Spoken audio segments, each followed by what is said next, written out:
ஆண்டவர் இந்த நாளில் உங்களை ஆசீர்வதிப்பாராக. இன்றைக்கி உங்களை பார்த்து ஆண்டவர் நம்மை பார்த்து என்ன சொல்கிறார் அப்படின்னா, நான் உன்னை பரிசுத்தமாக்குவேன் அப்படி சொல்கிறார். அதனால் இன்றைக்கி பாவத்தை நினைத்து ஒரு குற்ற உணர்வோடு கூட தலை குனிந்து நடக்க வேண்டிய அவசியம் இல்லை. பாவம் செய்யாத மனுஷன் கிடையாது. தாவி சொன்னோம் இல்லையா, ஒருவனும் உமக்கு முன்பாக நீதிமான் அல்லாததினாலே உமது அடியேனை நியாயத்திற்கு பிரவேசியாது. ஒரு பாவம் செய்யாத நீதிமான் இல்லை.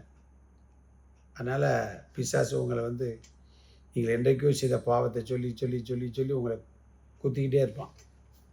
ஆண்டவர் அப்படிலாம் செய்ய மாட்டார். இனி பாவம் செய்யாதுன்னு முடிச்சிடுவார். அதான் சொல்ல, நான் உன்னை பரிசுத்தமாக்கிறேன், நீ கவலைப்படாதுங்க. இனி பாவம் செய்யாத.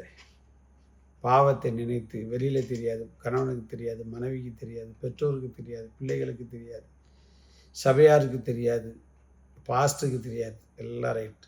ஆண்டவருக்கு உங்களுக்கு தெரியும் இல்லையா?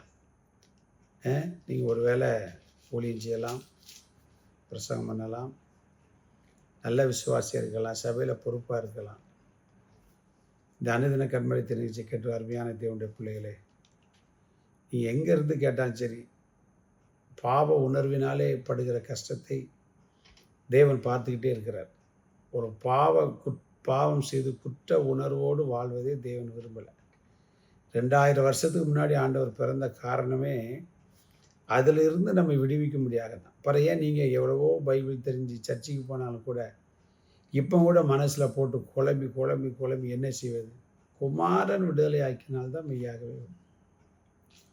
இயேசு கிறிஸ்துவின் ரத்தம் சகல பாவங்களை நீக்கி நம்ம சுத்திகரிக்கும். நல்ல வசனம் தெரியும் நமக்கு. பிற எதுக்கு நீங்கள் ஏதோ ரைட்டு, தப்பு செய்து உண்மைதான், தவறினது உண்மைதான்,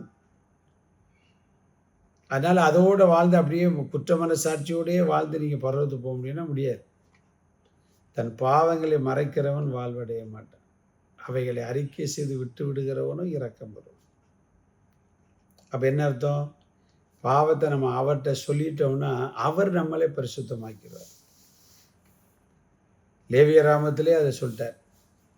வாசிக்க கேட்போமா? லேவியராம் 22ஆம் அதிகாரம் 16ஆம் வசனத்துடைய கடைசி பகுதி.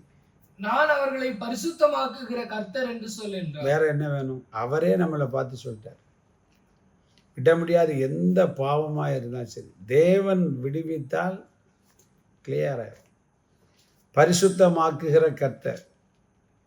எவனே எப்பேற்பட்ட பாவம், அதான் சொன்னார் இல்லையா ஏசாயா 1ஆம் அதிகாரத்தில், உங்கள் பாவங்கள் 17ஆம் வசனம் என்று நினைக்கிற பாவங்கள் இரத்தாம்பர சிவப்பாக இருந்தாலும் பஞ்சை போல வெண்மையாக்கிறார். வழக்காடுவோம் வாருங்கள் சொல்றார் பார்த்தீங்களா? வாங்க உங்கள் வாசியை கேட்போம். வழக்காடுவோம் வாருங்கள் என்று கர்த்தர் சொல்லுகிறார்.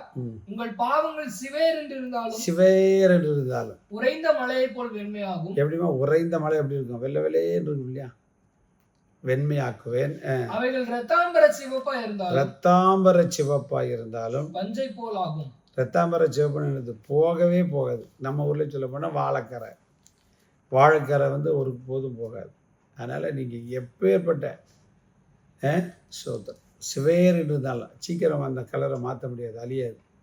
இரத்தாம்பர சிவப்புனா அந்த காலத்தில் ராஜாக்களுக்கு வஸ்திரங்களை சேர்க்கக்கூடிய ஒரு தைலம். அது அப்படி இருந்தால் கூட இன்றைக்கி ஆண்டவர்கிட்ட சரண்டர் ஆகுங்க, சுத்தமாக பஞ்சை போல வெண்மையாய் ஆண்டவர் நிச்சயமாக மாற்றி பரிசுத்த வாழ்வை தந்து உங்களை நிச்சயம் உயர்த்தார். God bless you.